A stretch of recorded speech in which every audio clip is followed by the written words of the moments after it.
안녕하세요. 오늘의 팝콘 뉴스 인터뷰 시간에는 그 페미니즘은 틀렸다의 저자 이영희 작가님을 이 자리에 모셨습니다. 안녕하세요, 작가님. 네, 안녕하세요. 네, 제가 본명은 이영희이지만 필명은 오세라비로 쓰고 있고 앞으로도 계속 그렇게 쓸 겁니다. 네. 여기 자리면 오랜만에 뵙는 것 같아요. 네. 제가 보통 인터뷰를 거의 100% 남 기자들과 했거든요. 그러면 제가 이제 오세라비 작가님하고 처음으로 인터뷰를 진행한 여기자가 되는 건가요? 네, 그렇습니다. 그래서 좀 더 반갑고 의미가 있네요. 네, 알겠습니다. 그러면은 오늘 인터뷰 진행하도록 하겠습니다. 먼저 이제 제가 드리고 싶은 첫 질문은 이제 작가님께서 생각을 하고 계시는 최근 이제 20대, 30대 여성들을 주축으로 이제 페미니즘이 운동이 번져 나가고 있는데 이제 그거에 대해서 어떻게 생각을 하시는지. 우리가 이른바 이제 2030 영페미라고 부르죠. 그 영페미들이 이제는 페미니즘을 거부해야 된다. 저는 페미니스트들이 선동해서 벗어나야 된다. 저는 이것이 제가 오늘 하고 싶은 말의 어떤 그런 핵심이라고 생각합니다. 그게 왜 제가 그렇게 이제 주장을 하냐면은 2015년 8월 달에 메갈리아 사이트가 만들어졌어요. 그러니까 지금 현재 이제 4년 가까이 되는데 메갈리아 사이트는 만들어질 때 여성 혐오에 대항하는 남성 혐오를 하겠다라는 목적을 분명히 했어요. 그 이후에 이제 쭉 이어져 왔는데 어떻게 해서 그러면 메갈리아 사이트가 이렇게 갑자기 등장하고 페미니즘이 부상을 했어요. 그 전까지는 페미니스트다라고 자처하고 어떤 그런 이념이 우리 사회에 거의 없었어요. 물론 메이저 여성 단체들이 다 기존 페미니스트 있었지만 왜 이것이 갑자기 2015년 8월에 부상했을까요? 저는 우리가 이것을 그 시점을 정확히 봐야 돼요. 이것은 직업 페미니스트들, 정치 페미니스트들의 명백한 작품이에요. 그게 왜 그러냐 하면은 2016년 4월 달에 총선거가 있었어요. 그래서 2015년 8월 달에 메갈리아 사이트가 만들어졌죠. 저는 이것은 하나의 일련의 정치적 작업으로 봅니다. 왜냐하면은 여성 단체의 세력, 페미니스트의 세력이 2016년 총선에서 유리한 고지, 자신들의 어떤 그런 정책이나 제도 이런 것을 만들어내기 위해서 이렇게 한 건데, 우리가 여기서 한 가지 주목해야 될 것은 2015년 7월이에요. 그러니까 메갈리아 사이트가 만들어지기 한 달 전에 한국여성민우회에서 활동 계획안을 발표를 해요. 2015년 7월에. 그런데 이 키워드가 뭐였냐? 여성 혐오였어요. 여성 혐오? 네. 그러니까 우리가 사실 그 전까지는 여성 혐오 이런 말이 우리 사회에 회자되지 않았어요. 2015년 7월에 한국여성민우회에서 여성 혐오라는 키워드로 우리가 활동을 하겠다. 그렇고 2015년 8월에 메갈리아 사이트가 만들어졌어요. 여기는 분명히 정치적인 작업이 여기 들어간 거죠. 정치적인 개입이 있었다. 그래서 그때부터 2015년 8월에 메갈리아 사이트가 만들어지면서 너무나 자연스럽게 준비된 듯이 여성 혐오라는 단어가 우리 사회에 막 생겨나기 시작했어요. 그리고 또 한 가지 이제 중요한 모멘텀이 생기는데 2016년 5월 달에 강남역 화장실에서 여성 살인 사건이 일어나요. 그렇죠. 이것을 사실 분명히 조현병 환자였어요. 정신분열 환자에 의한 범죄인데 이것을 뭐라고 그랬냐면은 여성이라서 죽었다. 나중에 또 뭐 그 홍대 그 누드 모델 사건도 몰카 사건도 여성이라서 빨리 잡았다. 그러니까 이게 2015년 7월에 한국여성민우회에서 여성 혐오라는 키워드를 내걸고 활동을 시작하면서 이게 여성 혐오에 완전히 그 프레임을 만들어 버린 거예요. 그리고 여기에 이제 그 뭐 여성시대 사이트 그 커뮤니티가 있잖아요. 카페 그리고 그 여초 카페라고 그러잖아요. 우리가 거기에 있던 기존에 있던 그 여성 회원들이 현재 이제 워마드적인 그런 성격을 가진 여성 회원들이 대거 메갈리아 사이트로 유입이 됐어요. 여기에 우리가 말하는 좌파 군소정당, 정의당, 녹색당, 또 뭐 알바노조, 구사회당, 노동당, 그리고 그 우리가 변혁당이라고 그러는 사회주의 그 사회변혁 노동자당, 이런 그 군소 좌파 정당의 페미니스트들이 한꺼번에 다 몰려든 거예요. 그래서 메갈리아 사이트가 이렇게 폭발적으로 커져버린 거예요. 이게 나중에 워마드로 또 분화가 되잖아요. 그런데 또 한 가지 중요한 게 또 하나 있어요. 2016년 9월에 또 한 가지 우리가 주목해야 될 하나의 어떤 그런 생기는데, 이게 뭐냐면은 한국여성재단이 주관을 해가지고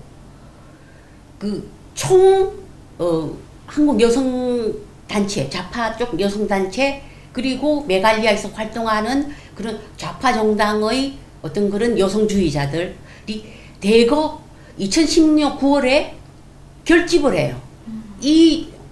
이거는 한국 여성재단에서 주관한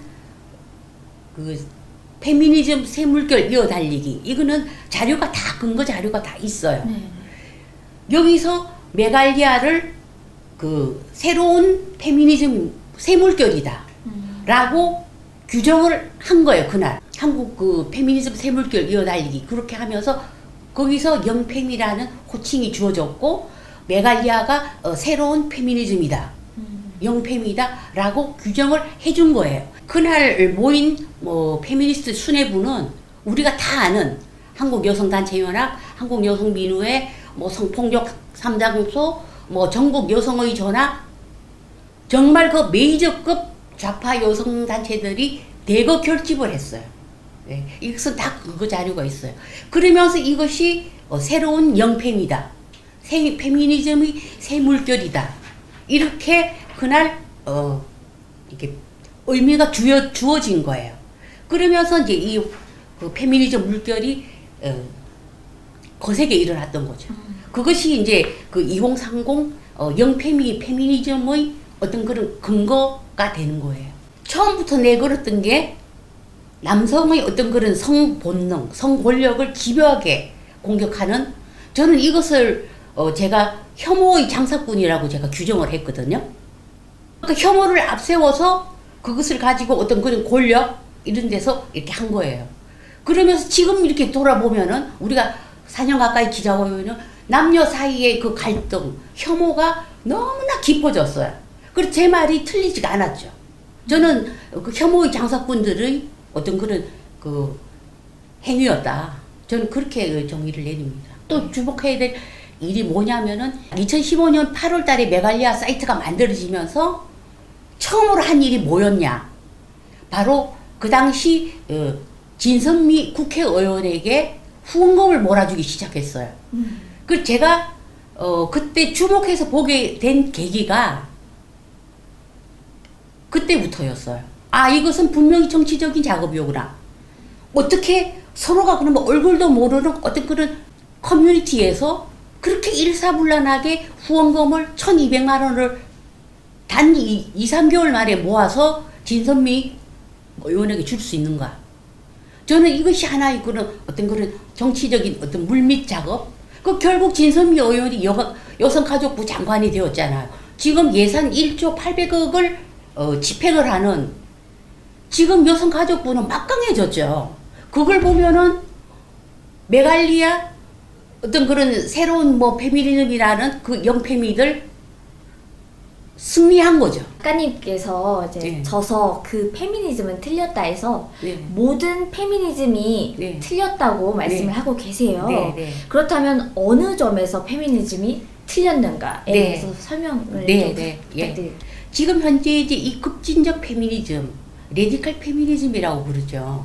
이 페미니즘 실체는 1968년 68혁명이라고 부르는 신자파 혁명의 여파로 이 페미니스트 등장하면서 일어난 거예요. 68년도부터 1975년까지 그 페미니즘의 그 물결이 굉장히 일어났는데, 이것이 실체가 뭐냐면은 앵글로색슨 백인 중간계급 여성들의 주장과 이상과 투쟁이에요.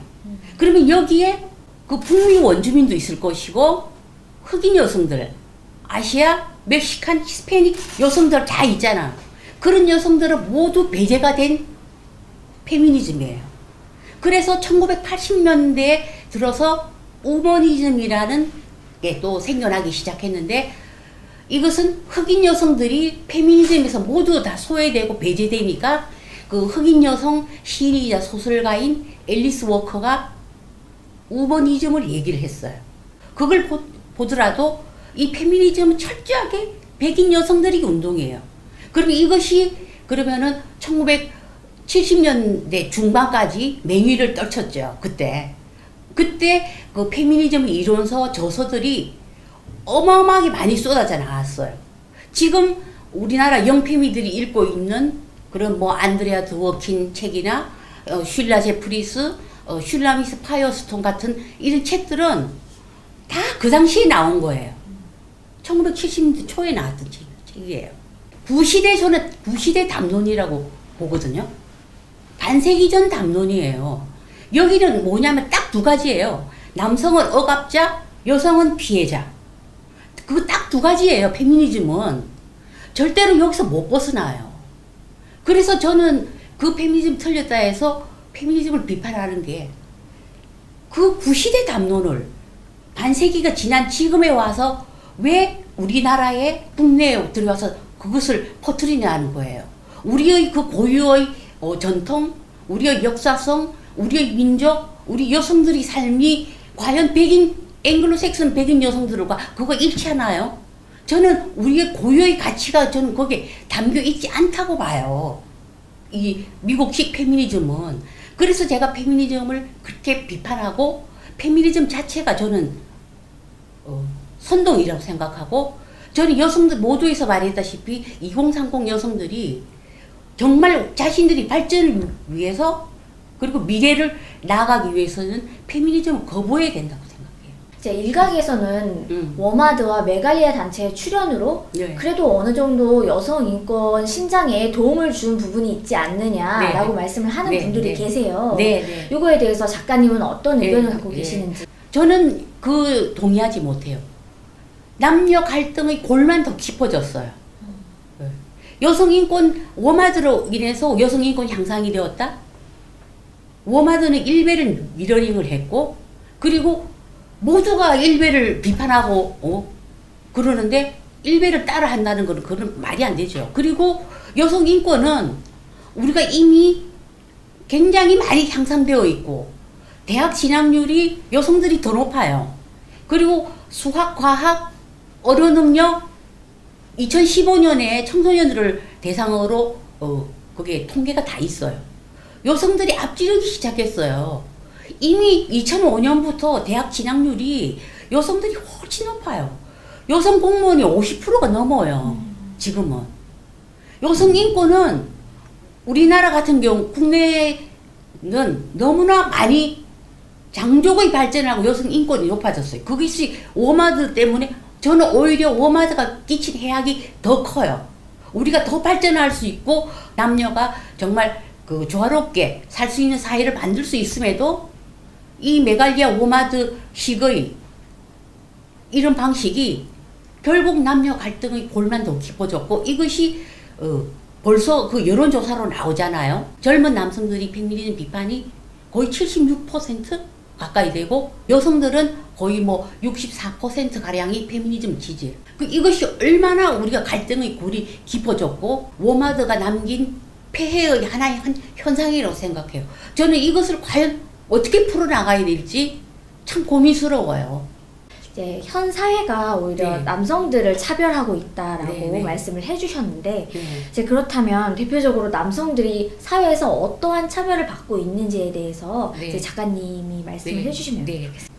기성세대 남성들은 자신들은 이미 많이 누리고 가질 게 있었고 페미니즘에 대해서 우호적이에요. 실제로 이제 여자들이 오죽하면 그러느냐. 그렇게 기성세대 정치인들도 얘기하고 여자들이 오죽하면 그래. 그것은 자신들이 어떤 살아왔을 때 기득권 남성들은 가부장제 혜택을 받았어요. 가마선호 사상이 분명히 우리나라에 존재했었고, 물론 그것이 세계에 유례가 없을 만큼 빨리 무너졌어요.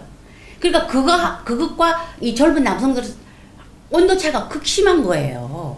그러니까 기성세대 남성들은 맞아, 여성들이 우리 할머니, 어머니, 누나, 고모 그렇게 보면은 힘들었지. 나만 대학 가고 우리 누나 대학 가지 않았냐.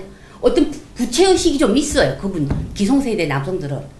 그렇죠. 이것이 젊은 남성 세대하고는 틀린 얘기예요.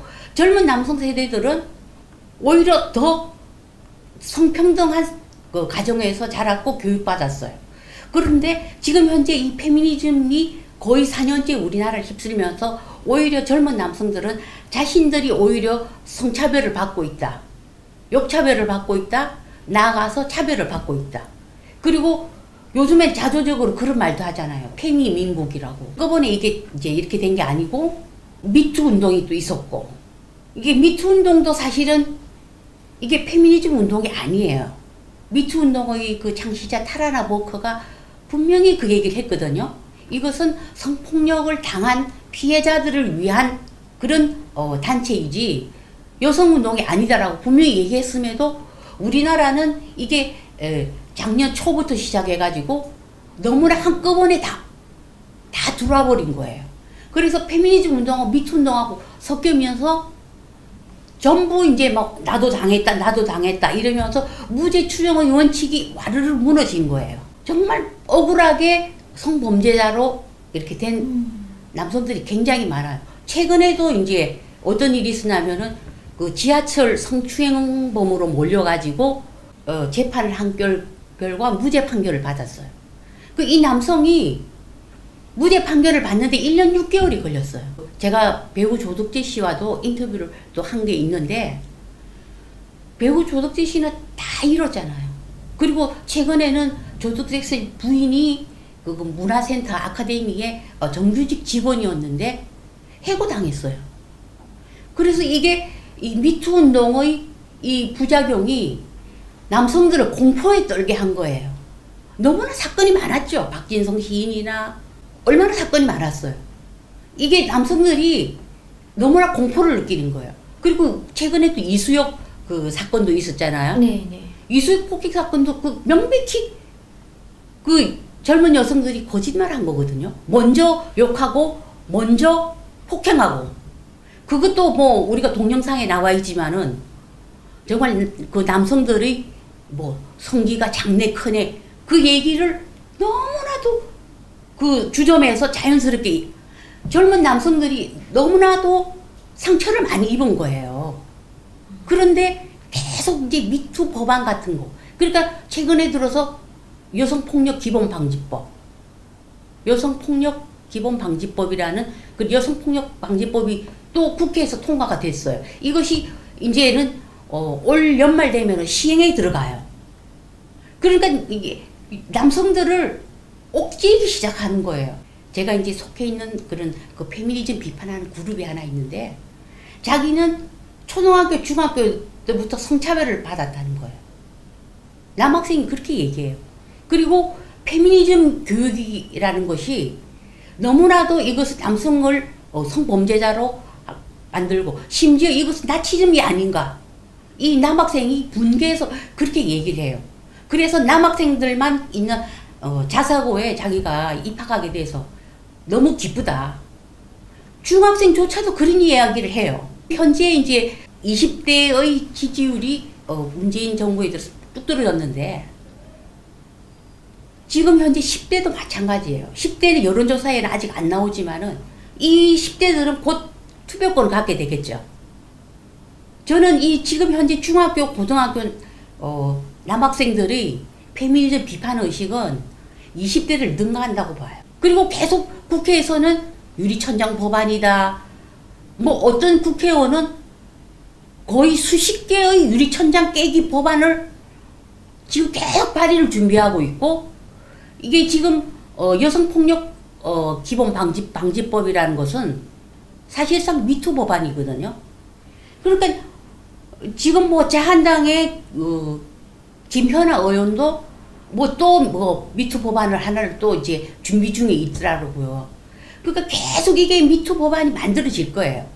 그러니까 남성들은 오히려 자기들이 차별받고 있고 그러면서 군대는 가야 돼요. 자기들은 2년 군대 가 있고 앞뒤로 뭐 복학가 거의 3년을 국가에 대해서 자기들은 의무를 다하는데 유학생들은 뭐라 그래? 군강의, 군무새 이렇게 비하한단 말이에요. 그리고 군대 가 있는 동안 유학생들은 착실히 정말 스펙 쌓고 사회에 먼저 진출해서 경제적인 활동을 하고 그런데 남학생들은 그 병력 의무 다 해야 되고 거기에 대한 불만이 엄청나게 누적되어 있는 거예요. 그래서 지금 현재 10대, 20대 남성들은 자기들이 차별받고 있다고 생각해요. 저는 거기 동의해요. 사람들이 페미니즘에 대해서는 어느 정도 들어본 바가 있어서 네. 개념이라던가 이런 걸 잘 이해하고 네. 있을 텐데 네. 이제 이영희 작가님께서 주장하고 계시는 이제 이퀄리즘, 예. 휴머니즘에 대해서는 사실 좀 많이 모르실 것 같아요. 그래서 네. 이 자리를 빌어서 네. 이제 작가님이 좀 소개를 해주시면 좋을 것 같습니다. 네, 네. 저는 이퀄리즘, 휴머니즘을 주장을 합니다. 그게 왜 그러냐면은 페미니즘은 필연적으로 남녀 이분법으로 나뉘어질 수밖에 없어요. 그리고 이것은 남녀 분리주의로 필연적으로 나가고 있어요. 지금 그렇게 되어가고 있잖아요. 남녀들이 서로 만나기도 힘들어요. 서로 사랑이 빠지기도 힘든 세상이 되어버렸어요. 이것이 페미니즘이 크나큰 폐해예요. 그렇기 때문에 이퀄리즘을 얘기를 하면은 우리가 남녀 모두를 포괄할 수 있는 개념이잖아요. 휴머니즘은 사실 평화롭고 우리가 정말 태평성대 같으면 휴머니즘이 사실상 필요 없어요. 그렇지만은 우리가 역사적으로 볼 때 휴머니즘 운동이 일어날 것은 어떤 광기의 시대, 굉장히 불안한 시대에 휴머니즘이 필요해요. 저는 지금 우리가 페미니즘을 얘기할 게 아니라 휴머니즘을 얘기를 해야 돼요. 휴머니즘은 인간 정신, 인간 중심, 인본주의거든요. 그래서 지금 같은 이런 광기의 시대, 잘못돼가는 이런 어떤 사회현상, 저는 그 페미니즘 이게를 일찍이 저는 사회병리 현상으로 갈 것이다. 메갈리아 워마드의 현상은 사회병리 현상으로 갈 것이다 라고 이미 2016년도에 얘기를 했어요. 그래서 지금 우리가 이 시대에 필요한 것은 무엇이냐? 휴머니즘을 다들 얘기를 해야 돼요. 정치권, 사회에 계시는 모든 그 지식인, 우리가 모두 휴머니즘을 얘기를 해야죠. 그 안에 우리가 모든 것을 포괄할 수 있잖아요. 페미니즘은 필연적으로 갈등과 분열과 남녀 이분법으로 나뉩니다. 그래서 휴머니즘 정신을 되살려야 하고 우리가 휴머니즘 정신이 필요합니다. 점점 시간이 흐르면서 네. 20대 남성들의 지지율은 하향이 되고 네. 있는 추세거든요. 네. 이러한 현상이 이제 네. 문재인 정부가 페미니즘을 지지하기 때문이라는 그런 네. 남성들의 네. 말이 있어요. 네. 네. 이제 근데 또 오히려 여성들 쪽에서는 문재인 정권이 페미니스트적이다라고 얘기를 하고 있거든요. 네. 이게 서로 상반된 주장이 나오는 이유는 무엇일까요? 최근 들어서 남성들이 그 문재인 정부에 대한 지지율이 엄청나게 하락을 했죠. 그런데 이게 우리가 봐야 될 것은 지난해 6월 달까지만 해도 80% 지지였어요. 20대 남성들이. 그러면 왜 이렇게 하락했을까? 쌓이고 쌓인 게 이제는 여론조사로 이제는 드러나기 시작한 거예요. 그러니까 아까도 이제 얘기했듯이 그 문재인 대통령이 페미니스트 대통령이 되겠다라고 선언한 것부터 시작해서 여러 가지 일이 있었죠. 이것이 이제 누적이 되고 하면서 이게 현실로 나타난 거예요. 그런데 정치권에서는 별로 심각성을 못 느끼는 것 같아요. 이게 11월 여론조사에서부터 갑자기 그 남성들 지지율이 떨어지기 시작하고 12월 달에는 아주 많이 떨어졌거든요. 거의. 그런데 정치권에서 별로 그렇게 심각성을 못 느껴요. 어떤 제가 예를 하나 들어보겠는데 12월 26일 날 CBS 라디오 시사자키 정관용입니다. 거기에 더불어민주당 최고위원이 박주민 최고위원이 거기에 이제 출연을 해서 뭐라고 그랬냐면은 운동장이 기울어져 있다.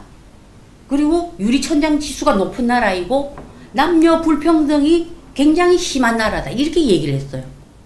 지지율이 그렇게 떨어졌고 현실적으로 드러났음에도 그 박주민 더불어민주당 최고위원의 그 문제의식은 페미니스트들이 주장하는 것하고 똑같아요.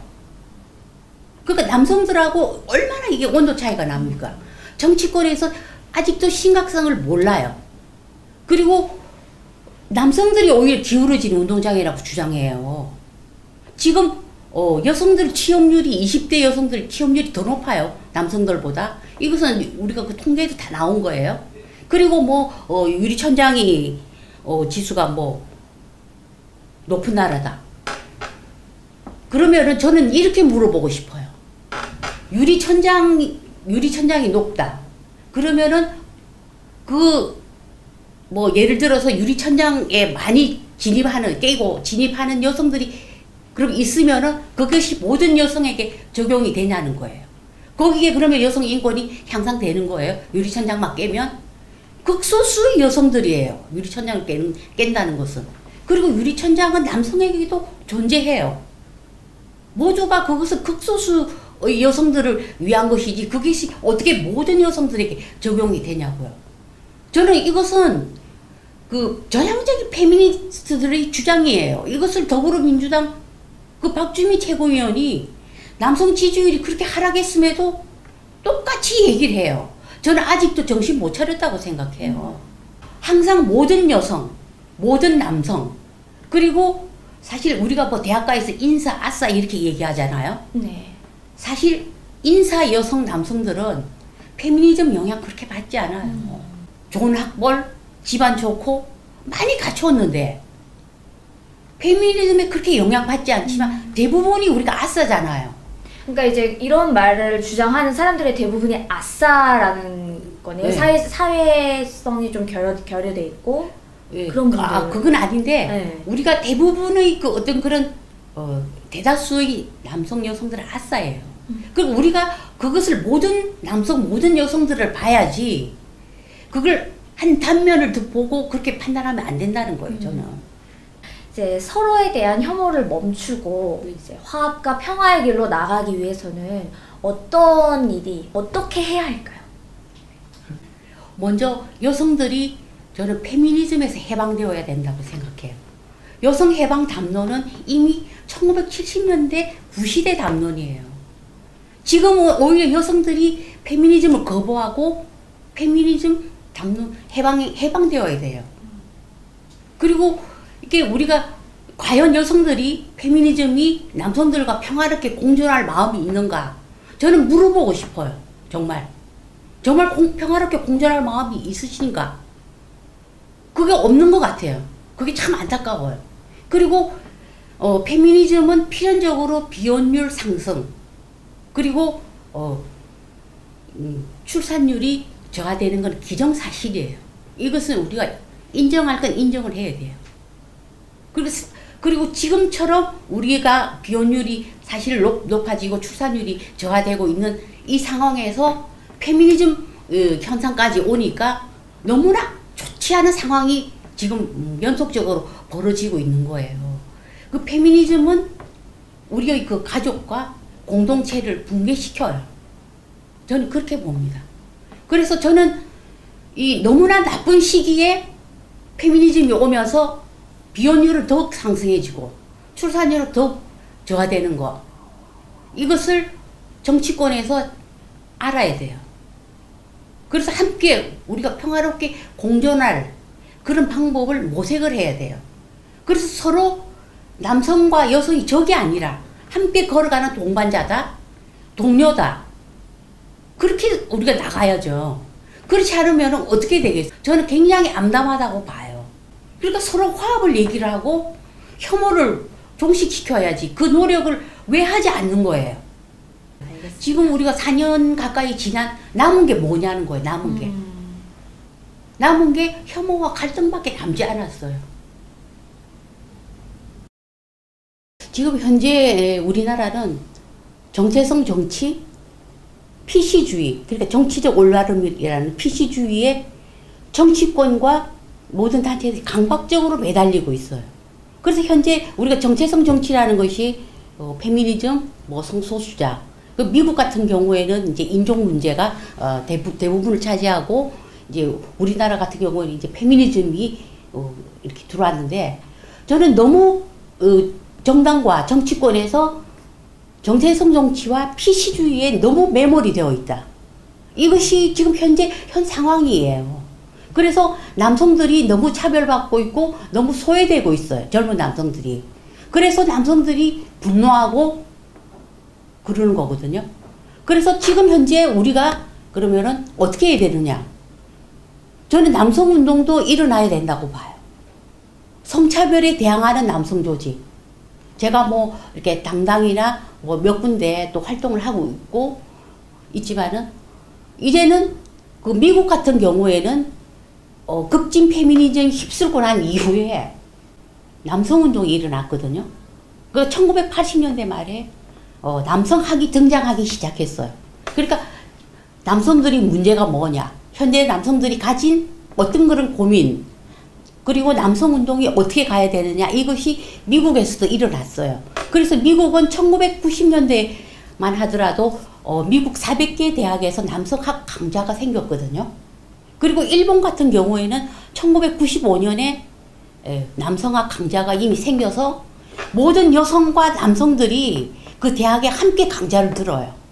그래서 과연 너희들 남성 문제가 뭐니? 너희들 삶에 무슨 문제가 있느니? 이런 것을 함께 공부를 해요. 저는 우리나라에도 이제는 남성운동이 일어나야 돼요. 여성운동 다음에는 남성운동이거든요.